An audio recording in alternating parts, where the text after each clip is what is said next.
안녕하십니까, 백상현입니다. 자, 오늘은 2022년도 12월 11일 월요일 일요일입니다. 네. 지금 시간은 9시 한 18분 정도 됐고요. 네. 자, 오늘부터 본격적으로 국제무역계약 실무에 대한 내용을 말씀드리도록 하겠습니다. 네. 오늘 일요일인데 더군다나 날씨까지 아주 화창한 것 같습니다. 네. 자, 그러면 목차를 먼저 보실게요. 네, 강의 목차는요. 첫 번째, 무역계약의 개념에서 무역계약의 본질이 무엇이냐. 그 다음에 두 번째는 무역계약의 성립. 그래서 무역계약은 어떠한 방법에 의해서 성립이 되느냐. 쉽게는 청약 및 승낙으로 인해서 계약은 성립이 된다. 그렇게 간단하게 말씀드릴 수 있겠고요. 자세한 내용은 조금 이따 말씀드리도록 하겠습니다. 그 다음에 세 번째는 무역계약의 주요 내용, 무역계약서에 들어가는 중요한 계약 내용들, 대개 양 당사자, 셀러 바이어의 권리와 의무가 포함이 되겠죠. 그렇죠? 그 다음 네 번째는 인커텀지에 대해서 말씀드리도록 할게요. 인커텀지라는 거는 국제 규칙 중에 하나인데요. 계약 관련되는 국제 규칙 중에 하나인데 그 내용은 이렇습니다. 내용은 간단한데요. 내용은 셀러 바이어가 계약을 이행하는 과정에서 특히 운송하는 과정에서의 셀러와 바이어의 의무를 규정하고 있는 것이 바로 인커텀지다. 여기서 중요한 내용은 뭐냐면 운송과 관련된 셀러 바이어의 의무다라는 것이요. 그러면 대개 어떠한 운송과 관련된 의무가 규정이 되어 있느냐? 뭐 가장 중요한 거는 비용의 분담이죠. 운송하는 과정에서 발생이 되는 비용을 어떻게 분담할 것이냐. 그 다음에 위험의 이전, 운송에 따른 위험을 어느 순간에 셀러로부터 바이어로 이전을 시킬 것이냐. 그 다음에 뭐 수출입 통관이라든지 보험이라든지 운송 계약이라든지 이런 것들에 관해서 11가지 조건에 10가지씩 중요한 운송과 관련된 셀러 바이어 의무를 규정하는 게 바로 인커텀지다라는 거고요. 나중에 이제 자세히 말씀을 드릴 거예요. 아마 한 10번 정도는 말씀을 드려야 될 거예요. 10회 정도는, 10회. 그래서 한 10회 나눠가지고 인커텀지를 말씀드리도록 하고요. 그 다음에 2020이라는 건 뭐냐면요. 이 인커텀지라는 국제 규칙은요. 제정한 그 국제 단체는 ICC라는데요. ICC가 아니고요. ICC. 그래서 International Chamber of Commerce 국제 상업회의소 혹은 국제상공회의소 이렇게 말을 하는 단체인데요. 물론 이건 이제 민간 단체죠. 그렇지만은 인커텀지라는 이 규칙 자체는 굉장히 우리 실무에서 아주 유용하게 널리 일반적으로 쓰인다라는 거고요.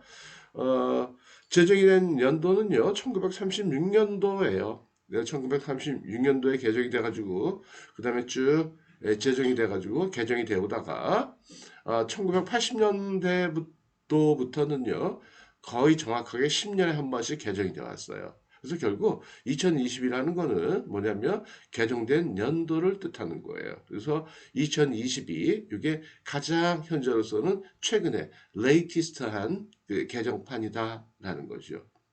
그러면 우리가 그럼 인커텀지를 사용을 할 때 그동안에 계속 개정이 되어 있으니까 내용이 달라졌을 거 아니겠어요? 그러면 최종적으로 그 개정이 된 2020년도 그 개정판만 우리가 사용을 해야 되느냐? 그건 그렇지는 않아요.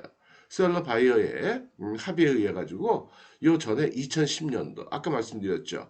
80년도부터는 10년 단위로 개정이 됐다고요. 그래서 2010년도, 2000년도 뭐 어느 년도 개정판을 쓰더라도 상관은 없어요. 근데 그러나 아무래도 가장 최신판을 쓰는 게 그래도 맞겠죠. 그쵸? 그쵸? 왜요? 개정이 된 이유가 뭘까요? 어쨌든 뭔가 변화가 있었다는 거죠.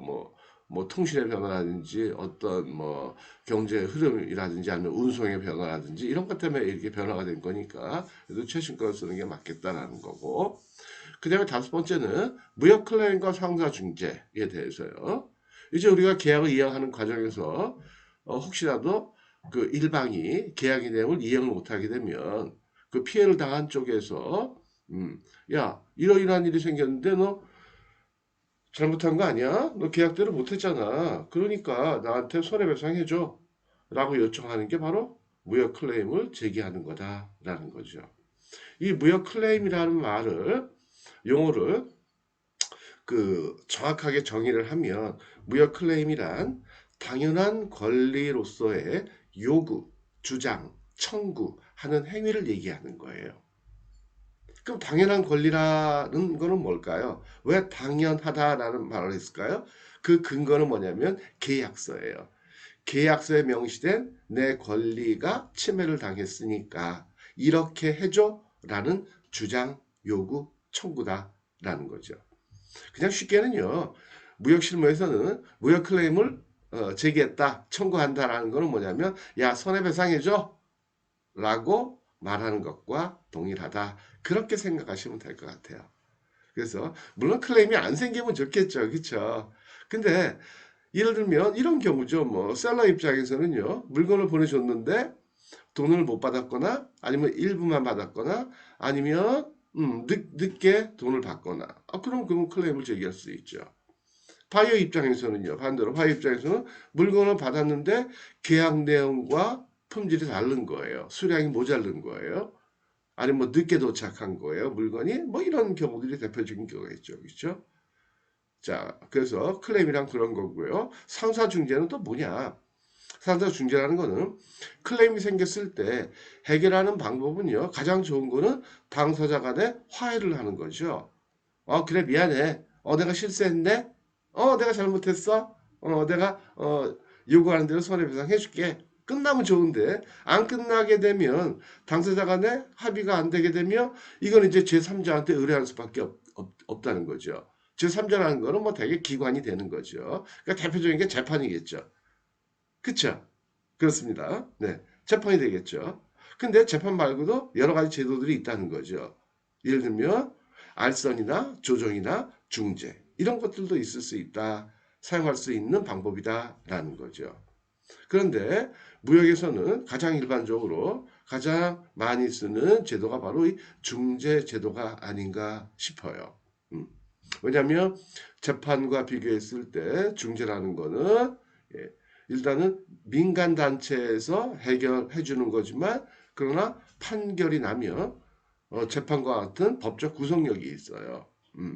그렇기 때문에 예, 그러면서도 또 재판과는 달리 중재는 1심으로 끝난다는 거죠.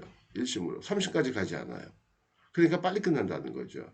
그러니까 변호사 안 써도 돼요. 그러니까는 비용도 훨씬 덜 든다는 거죠. 혹시 그런 얘기 들어보신 적 있나요? 이게 꼭 맞는 얘기는 아닌데 공개적으로 할 얘기도 아닌 것 같은데 만약에 어떤 당사자 사이에 분쟁이 생겼어요? 재판을 갔어요? 누가 이길까요? 당연히 그렇죠? 근거가 충분한 사람이 이기겠죠. 그죠? 근데 그러나 이런 말도 있어요. 돈 많은 사람이 이긴다. 뭐가 생각이 나세요? 예, 예. 미국에 그 유명 풋볼 선수 있었죠. 누군가요? 심슨인가? 예. 뭐 살인죄 뭐 비슷하게 해가지고 남들은 다 그런 것 같다. 살인한 것 같다. 아내를 죽인 것 같다. 라고 얘기했는데 결국 무죄 나왔잖아요. 좀 심했나요? 아니 있는 사실이니까 있는 사실이니까. 근데 이제 중재를 하게 되면 뭐 변호사 그렇게 쓸 일도 없고 쓸 뭐 써봐야 어쨌든 단심으로 끝나버리니까. 그래서 중재를 하는 경우들이 많다라는 거죠. 그래서 오늘부터 시작해가지고요. 오늘부터 시작해가지고 계속 뭐 좀 오래 걸릴 것 같아요. 계약이 끝날 때까지 그냥 차근차근 하도록 하죠. 그래서 자 다시 정리해 드릴게요. 정리해 드리면 무역계약의 개념이다. 그러면 그거죠. 계약이라는 거는 법적 구성력이 있는 당사자 간의 합의다. 실무적으로 이렇게 기억하시면 될 것 같아요. 법적 구성력이 있는 당사자 간의 합의다. 따라서 일방적인 취소나 변경이나 추가 이런 거는 상대방 동의 없이는 안 된다라는 게 개념이고요. 그 다음에 무역계약이 성립을 하려면 반드시 청약이란 단계가 있어야 되고 그 다음에 승낙이란 과정이 필요하다. 청약이란 건 뭔가요? 계약서를 작성해서 보내는 행위. 실무적으로는 그래요. 쉬운 얘기는. 간단하죠. 그쵸? 예, 청약, 청혼 뭐 비슷한 얘기고요. 물론 좀 다른 면이 있지만 어쨌든 그렇게 이해하시면 될 것 같아요. 거기에 대한 상대방의 승낙, 사인하면 되겠죠. 근데 승낙할 때도요. 꼭 사인만이 승낙은 아니에요. 승낙이라는 건 동의의 의사 표시거든요. 그래서 그런 얘기들을 쭉 해드릴 거고요.